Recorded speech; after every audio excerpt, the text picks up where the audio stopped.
Hi guys, welcome to my channel. So today's piece is a deconstructed bloom in pinks. My daughter-in-law was interested in one of my previous pieces and said, but can you make one in pink as well? So that's what I'm trying to do. So I'm just gonna put down some pillow and some colors, and I'll add some music for you guys, and I'll be back talking to you a little bit later. Enjoy!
So I've decided to cut out some areas of me just tilting and the paint isn't moving that much.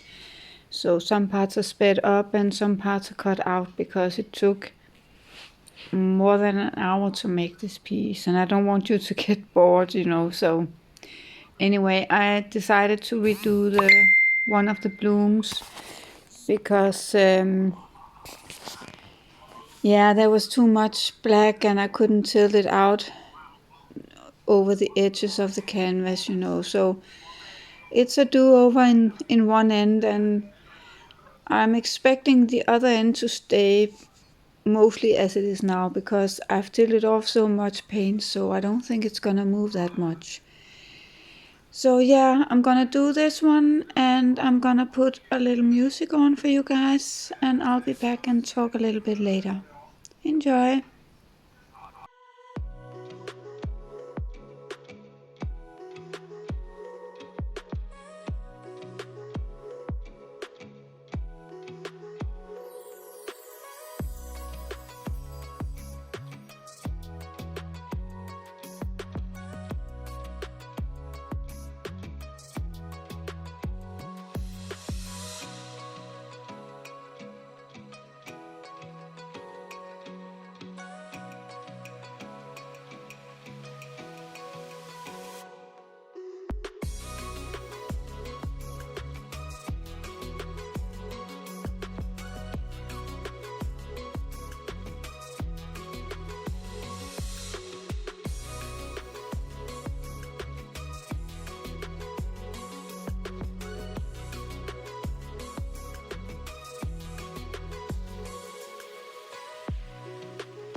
So this bloom was a lot better.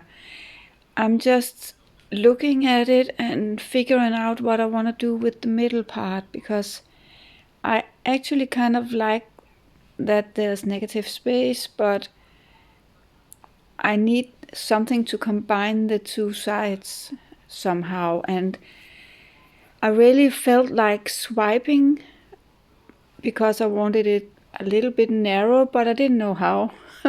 So I ended up making another bloom, a small one, and that didn't turn out that great, and I had to adjust a little bit here and there, but because some places the colors were really heavy and catch the eye way too much.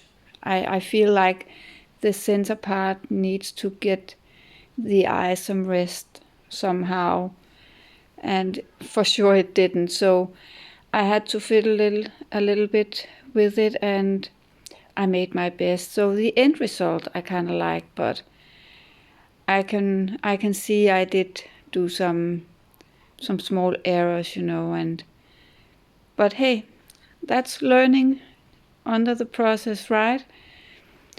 I'm gonna let you enjoy this with a little bit of music, and I'll be back later.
So here comes the fiddling part.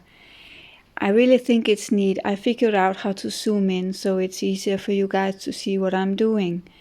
And here I had to pop a pretty big bubble and trying to get the white pillow paint to disappear, and I think I got around it okay, I think. And here I'm trying to make this really heavy spot a little bit smaller. I was really kind of nervous because I had this thin line going all the way to the edge of the canvas, and I really didn't want to spoil that. So I was very cautious, and I was almost ruining it, but it turned out fine. And I think I didn't aim for a straight line in the pink part, because there was this little curve on the first one, and I wanted a little curve on the second one, so it looked somewhat natural. And I think it turned out pretty good. And I have some black lines also I'm trying to drag out so it doesn't stop really, from dark hard line and then full stop. So I'm dragging the line out a little bit in a place as well. So Yeah, I think I had a lot of work with this piece, but I'm happy with the result, and I sent a picture from my daughter-in-law, and she loved it. So that was lucky, because then I don't have to redo it, you know. So happy ending, and I'm gonna let you enjoy the wet close-up in a little while, and yeah, thank you guys for watching. I really appreciate it. And the reason I say this now is because I ran out of power on my phone. So thank you so much for stopping by, guys. Let me bring you in for a close-up. So I'm pretty happy with this piece. I'm not that keen on too much pink, but that's what my daughter-in-law wanted. So I used the TLP. I think it's in there because if I move the camera around, it goes from green to pink. It's hard to see on camera. So up here, I really had to squish some of the cells in that area, but underneath there's some beautiful cells, so I think it's okay that some of them are totally squished and really wonky. And yeah, I used a lot of different pinks, and I had to break it up with some gold and a little bit of blue. It doesn't show that much because most of it got tilted off, but there's some right there, for instance. I don't know if it's, yeah, now you can see it. So it kind of breaks up the pink. And where is the part that I made smaller there? Up here. There was a lot of pink there, and I needed to create some negative space. So what do you think, guys? The reason she wanted this one was because she saw that one. That's the piece from the other day where I was making test pieces for some spring collaboration, and when she saw that one, she was like, "Oh, I want that, but can you make one in pink as well?" And here we go. Hope she likes it. So, what do you think? Please leave your opinion, comment, question, suggestions. And if you like this video, please let me know in the comments below.